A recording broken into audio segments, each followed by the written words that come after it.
Hi everyone, and welcome back to Dobby Books. So today we're going to do part 2 of my April Ridiculous haul, and today I decided that I'm going to do the Barnes & Noble shipments because there's 1, 2, 3, 4, 5, 6, and another one came in today. So let's get this going. And in my first video you're going to see my intro where I talked about why April was such a crazy month. If you want to go back to that and listen to it, feel free. Otherwise, let's just carry on. I'm trying to look at the dates here. This one's dated 4/4, and this one's dated 5/8, 5/8, 5/4. All right, so we'll do the first one here. And, oh, that was easy to open. Cool.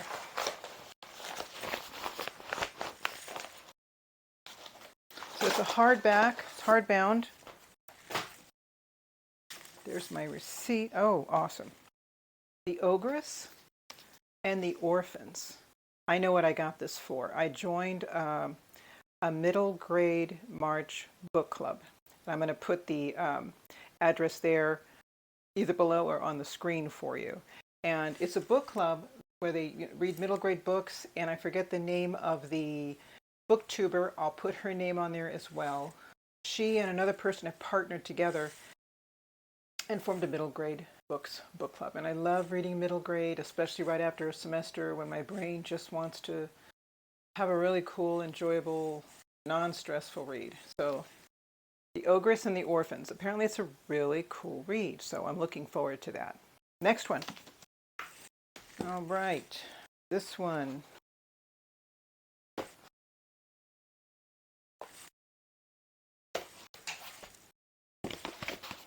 Let's see, I'm going to use scissors here, try to cut it open. There we go. This one is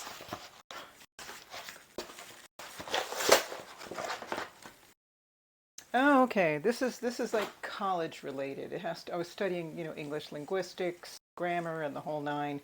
And here is a it's an interesting perspective on grammar that I wouldn't have thought of before. It's called Linguistic Justice by April Baker Bell. And it basically talks about how if you are Mexican American, African American, you can have your own, what's the word I'm trying to find? Your own style of English that you speak amongst each other. You're in school, you're with family, you're with your friends, and this is the English that you speak. Same thing that the rest of us do as well. We all have our way of speaking English, and speaking English is distinctive from writing English. And it just kind of talks about how we're applying certain rules to everybody when it comes to speaking in the same manner when we really have to observe. Linguists observe. They see what's actually happening in front of them. So this book is coming from that perspective. It's telling us what they observe about oral language and its connection to ethnicity and race, all these little factors that I'm not going to bore you with now. But it's an eye-opener. It really, when I saw that the chapter I had to read here or the chapter I had to read there, I was like, wow, I'd never thought of that before. And because I plan to be teaching, more specifically in English and or history, I felt this was important information for me to learn as a teacher. And I think in general it's good for us to learn. It just brings up some questions we probably haven't considered. Okay, now, next one. And I think this one's dated 5/8, but I ordered this I know I ordered this in April. I remember ordering something at the end of April. And I don't know how the heck to open this. All right, let's try this. Yeah, that works. Okay, there we go. 2 books. All right, yes. So this is also college related. The first one is entitled The Multiple Worlds of Pynchon's Mason and Dixon. And this is basically a collection of essays on Thomas Pynchon's writing. And the specific book that they're all referring to is Thomas Pynchon's Mason and Dixon. I don't know if I've got that book here anywhere. But that's one of the readings we had to do this semester. And if anybody's familiar with Thomas Pynchon, he's a difficult author to read. He puts a lot of layers into his writing. So you're trying to figure out the different layers. He always has tons of different characters in a story that you can't keep track of them. And he personifies certain themes with certain groups, and you're trying to figure out, okay, what's he trying to say about this? He's a very tough author to read. And what added to that difficulty with Mason and Dixon, it's set in the 17th century, colonial America. Mason and Dixon are the two astronomers and surveyor who came to the United States before we were the United States. They were just the British colonies, and they wanted to be more exact as far as where the border was between Maryland and Pennsylvania. And they were real people. And Charles Mason did keep a journal of their adventures, and some of that information Thomas Pynchon used to write his book. But Pynchon also added his own style of writing. And this kind of helps you work your way through it, because I don't know if anybody's familiar with the term magical realism. I've read that a lot in Latin American literature. I was surprised to find it in Thomas Pynchon's. Wow, he's got some magical realism happening here.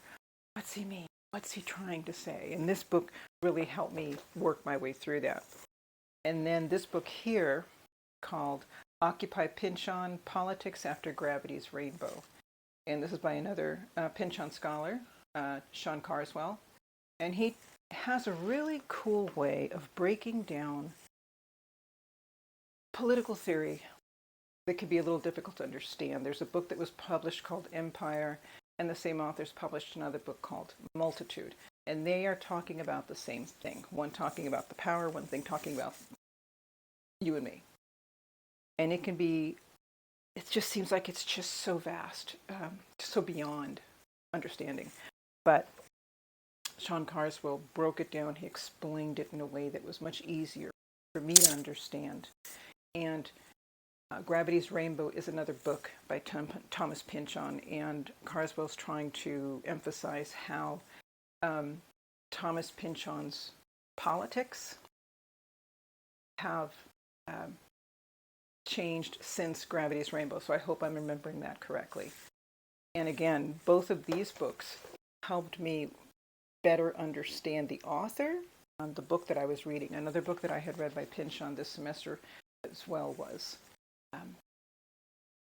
Inherent Vice. That was another one. So I wish I'd had these books before then. But if any of you have to read Pynchon for school, or you just want to take a dive and go for it, these references help. I also purchased, and I don't see it with me, but I know I also purchased the Cambridge Guide to Thomas Pynchon. Excellent, excellent. That also will help you understand the author better and get a better understanding as you're reading through his books. All right, so now we have two more. All right, and this one is dated May 8th. I think I ordered this one at the end of April as well, because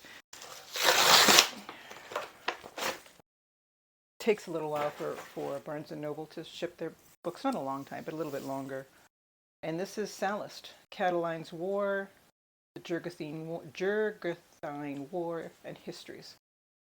And guess what? No, I don't. Okay, I thought I had a duplicate. I'm using this because you know how I like to study history chronologically on my own. Now that the semester's over, I'm using my summer months to start where I left off last summer. So I just began studying Roman history last summer, and now I'm going to pick up where I left off, and hopefully I'll finish my way through that, and after the fall of Rome, etc. I'm hoping that I finish Roman history and I end the beginning of the medieval times. That would be nice and neat and orderly, but we'll see what happens. And Sallust is one of the authors that I had to read, so good. I'm glad I added that, and that's going to go into my chronological history bookshelf here. And let's see, this is Greece, this is Rome, so I'm going to be adding to this shelf. Oh, this one let's see. This is the last one, by the way. And I appreciate the patience of all of you. I'm getting better at this. I'm ripping these open much easier now. Oh, look at this one. This is by author Eugenia, Scarvelis, Constantinou, Ph.D. This is entitled Thinking Orthodox, Understanding and Acquiring the Orthodox Christian Mind. And I'm thinking back as to why I ordered this. I explore everything. I don't think there's any territory really that throws me off. Why did I get this? Oh, somewhere, I don't know if it was on YouTube or some sort of podcast I was listening to. This, Dr. Constantinou made a comment, and I'm not going to recall it now, but I can tell you what it was about. She was talking about the difference between the Western Church, so what you would know as the Roman Catholic Church, and the Eastern Church, what others know as the Orthodox Church. There's Eastern Orthodox, Russian Orthodox, Antiochian Orthodox. Okay, it's all Eastern Orthodox. And what she said, I knew that there was a difference in the Western thought as opposed to Eastern thought, but there was something in that statement that she made that it caught me, that I've got to look into this further. And that's why I ended up getting this book a little bit. She is when I was reading up on her credentials, I was very impressed because she was acquiring all these credentials while she had young children at home, and while she was working on her Ph.D, she had the discipline to get up at 7 o'clock every morning and get herself out the door and spend time in her office and work on her research and her writing, and eventually to get her doctorate. I find that admirable because here I am, an older woman, and I'm just now finishing my undergraduate degree because I allowed life to interrupt me, and I'm just always tuned in to stuff like that. So I'm curious to see what this says. Okay, and here's the last one. This is the one I got today. So let's open this one. What I'll do is just cut along the side of it.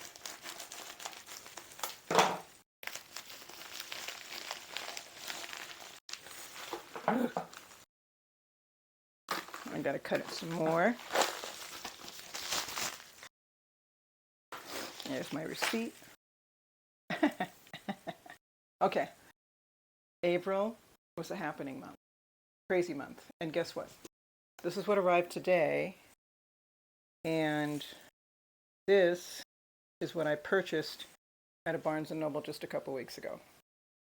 I forgot that I already ordered it, so it happens. So I'm going to have to bring one of them back and get reimbursed. But yeah, that's the last one that I purchased from Barnes & Noble in the month of April. So here's my stack.